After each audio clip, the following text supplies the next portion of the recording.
मी तिला न्याहाळीत होतो.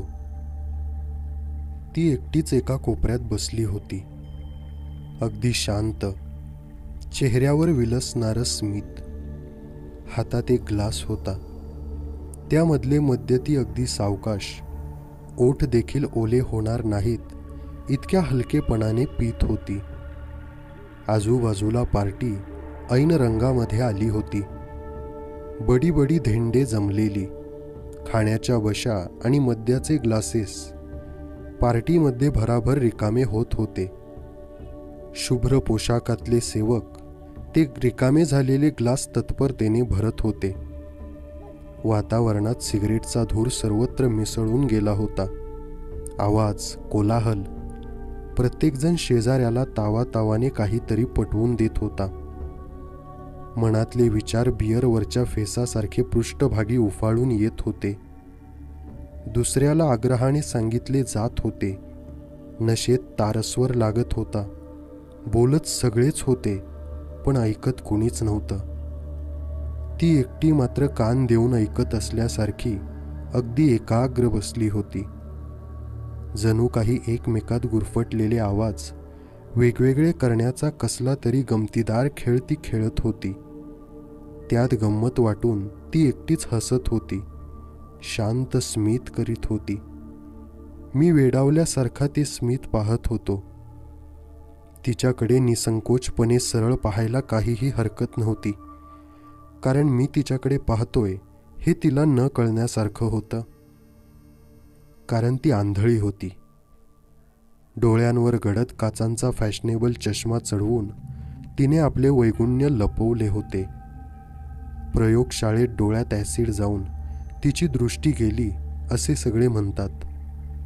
त्यामुळे डोळ्यांची अवस्था भयंकर असावी. परंतु तिने लावलेल्या चष्म्यामुळे तिचं हे वैगुण्य पहिल्यांदा लक्षात येत नव्हतं. एवढं सोडलं तर तिचं एकूण व्यक्तिमत्व विलक्षण आकर्षक होतं.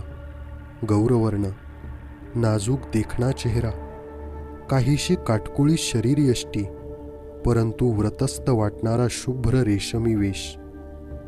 तिच्याकडे पाहिलं की मी नेहमी हरखून जात होतो. अनेक वेळा मी तिला पाहिलं होतं. सभा समारंभात, संगीताच्या मैफलीत, पार्ट्यांमध्ये, ज्या ज्या ठिकाणी प्रतिष्ठित माणसे एकत्र यायची त्या त्या ठिकाणी तीही यायची. ती आल्यामुळेच जणू समारंभाला प्रतिष्ठा येत होती. ती विज्ञानाची प्राध्यापिका होती, निदान तिची दृष्टी जाण्यापूर्वी. विद्यापीठात तिने अलौकिक यश मिळवलेले होते. मला हे सारं माहीत होतं. तसा मी तिच्या प्रेमातच पडला होतो म्हणा ना. तिला मात्र माझी फारशी माहिती नव्हती, अगदी तोंड ओळख म्हणा. आता गडबड फारच वाढली. एक जाडजूड बाई 2 पेक पोटात गेल्यावर जोरजोराने लेक्चर देऊ लागली होती. एक टकल्या वेटरशी भांडत होता. आणि त्या सर्व गर्दीतून वाट काढत काढत मी तिच्याजवळ गेलो. तिला अभिवादन केलं, ओळख दिली आणि ती देखील माझ्याकडे पाहून हसली. मी म्हटलं, इथं खूप गोंगाट होतोय, आपण जरा बाहेर जाऊन बसूया का? म्हणजे तुमची काही हरकत नसेल तर. तिला देखील ते पटलं. मी म्हटलं, जरा थांबा, आणि वेटरकडून एक ग्लास भरून घेतला. तिने विरोध केला नाही. इतर मुलींसारखी नसती भीडभाड कदाचित तिच्यामध्ये नव्हती. आणि आम्ही दोघे बाहेर जाऊन बसलो. बाहेर शुभ्र चांदणे पडले होते. हिरवळीवर अधेमध्ये पांढरे शुभ्र संगमरवरी पुतळे भूतांसारखे उभे होते. आणि आजूबाजूला गार वारा थंडपणे वाहू लागला होता. 2 दगडी चौथऱ्यांवर आम्ही बसलो. ते चौथरे चांगलेच थंड लागत होते. इथे किती शांत वाटतं नाही? मी उद्गारलो. हो, तुम्हाला कल्पना नसेल, पण खरं सांगू का, ही शांतता फार फार महत्वाची आहे, ती एकदम म्हणाली. तिच्या त्या विचित्र वाक्याने मी चमकलो. पण तसे अजिबात न दाखवता मी म्हणालो, हो ना, आजकालच्या दिवसात अशी शांतता मिळते कुठे? त्यावर ती हलकेच म्हणाली, पण मला मिळाली ना, माझे डोळे गेल्यापासून. पण आवाज, त्याचा त्रास तर तुम्हाला नक्कीच होत असणार. आवाजाचा एवढा त्रास नाही, कारण नाही म्हटलं तरी आवाज आपल्या माहितीचे असतात. कितीही मोठा आवाज झाला तरी शेवटी तो ओळखीचाच असणार, त्यामुळे आवाजाची भीती वाटत नाही. पण रंगांचं तसं नसतं. मी एकदम बावचळलो. मध्येच रंगांचं काय? रंगांची भीती? You know, colours can be terrible, simply terrible, ती हळूच म्हणाली. मला काही कळत नव्हतं. अचानक हे रंगांचं बोलणं कशासाठी? काय समजायचा तिच्या बोलण्याचा अर्थ? का तिला मद्याची नशा चढत होती? पण असं म्हणतात, नशेत माणूस अधिक उत्कट होतो आणि खरं खरं बोलू लागतो. पण मग हे काय मध्येच?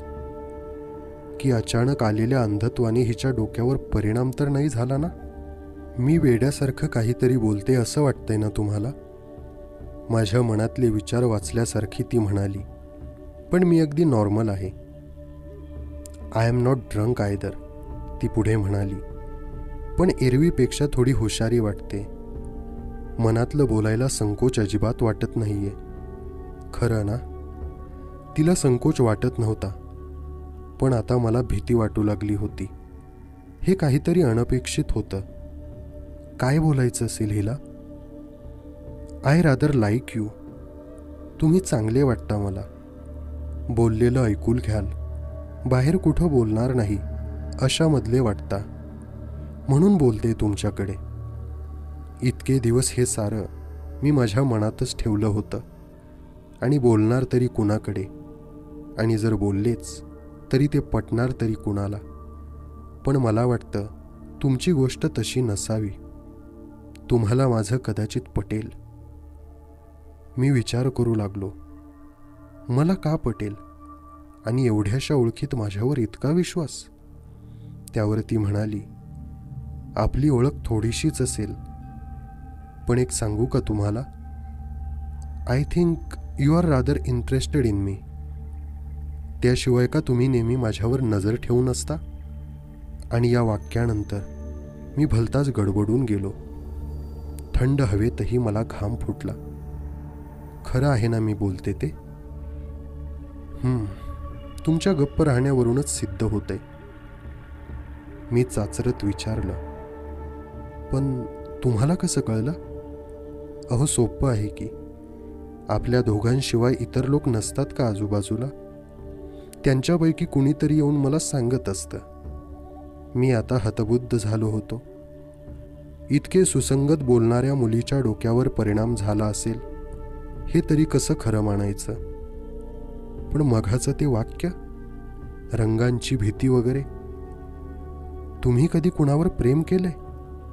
तिने अचानकपणे विचारलं. मी काहीच बोललो नाही, नुसताच तिच्याकडे पाहत राहिलो. माझी नजर तिला जाणवली की नाही काय कोण जाणे. नसेल तर करू नका, प्रेमात माणूस फसतं, ती म्हणाली. इतकी सुंदर वाटणारी आणि इतकी डेडली गोष्ट जगात दुसरी कुठली नसेल. नाही, आणखी एक डेडली गोष्ट जगात आहे, आणि सुंदर देखील, ते म्हणजे रंग. पण आता मला रंगांची भीती वाटत नाही, कारण आता मला सगळीकडे फक्त काळोख दिसतो. इतके बोलून ती हलकेच व्हिस्कीचे घोट पीत राहिली. माझा प्रेमावर विश्वास आहे, पण प्रेमात वाहून जाण्यावर नाही, ती पुढे सांगू लागली. एखाद्यावर प्रेम केलं म्हणून आपण त्याच्यासाठी कुठल्या मर्यादेपर्यंत जावं, याला काही सीमा आहे की नाही? विज्ञान हा माझा विषय असल्यामुळे असेल, पण माझी सगळीच मतं रॅशनल आहेत. हळवेपणानं वाहून जाणं मला अजिबात आवडत नाही. आणि मला जो माणूस भेटला त्याचा स्वभाव मात्र याच्या नेमका उलटा होता. रॅशनॅलिटी ही गोष्ट त्याच्यापाशी नव्हती. प्रत्येक गोष्टीला केवळ मनाचं प्रमाण. अर्थात त्यानं तसंच असायला हवं होतं, कारण तो होता मोठा कलावंत, फार मोठा कलावंत. मी विचारलं, कोण? रंगनाथ महिंद्र, तिने मोठ्यानं उत्तर दिलं आणि मी चमकलो. रंगनाथ महिंद्र हे नाव सर्वांनाच माहीत होतं.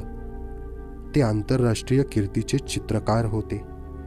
रंगनाथ हे त्यांचं खरं नाव नव्हतं. एखाद्या पदवीप्रमाणे ते नाव त्यांना चिकटलं होतं. रंगांशी विलक्षण ताकदीने खेळणारा चित्रकार म्हणून त्यांचा लौकिक होता. रंगवण्याची त्यांची शैली अगदी स्वतंत्र होती.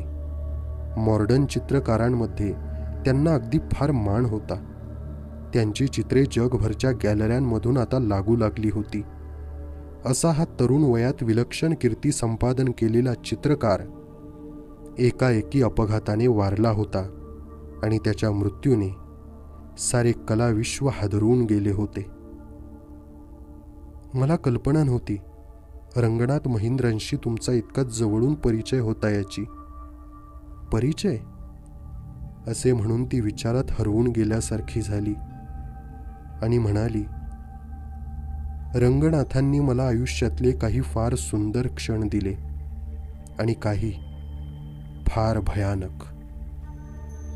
आणि पुन्हा एकदा ती भूतकाळामध्ये हरवून गेली.